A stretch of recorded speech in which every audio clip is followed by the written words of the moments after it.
खुल जा SIM SIM. कहानियों के खजाने से निकली आज की कहानी का नाम है रंगीन किताबें। चलिए कहानी शुरू करते हैं। स्कूल की छुट्टी होने वाली थी। निम्कू सोच रहा था कि घंटी कब बजेगी। उसके अब्बू ठेला लेकर स्कूल के बाहर आ गए थे। उसी वक्त घंटी बजने लगी। सारे बच्चे बाहर की तरफ भागे। निम्कू दौड़कर अपने अब्बू से लिपट गया। वो ठेले पर बैठ गया।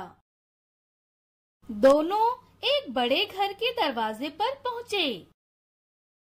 घर के दरवाजे पर बहुत सारी तस्वीरों वाली किताबें, प्लास्टिक का सामान और खिलौनों का ढेर लगा था। किताबों को देखकर निम्कू की आंखें चमक उठीं। फिर दोनों सारा सामान बोरे में भरने लगे। अब्बू ने बेकार सामान के बदले कुछ रुपए दिए। फिर निम्कू और उसके अब्बू सामान से भरे हुए ठेले को घर की तरफ लेकर चल पड़े। घर पहुंचकर निम्कू ने जल्दी से एक रंगीन किताब निकाली और पढ़ने बैठ गया।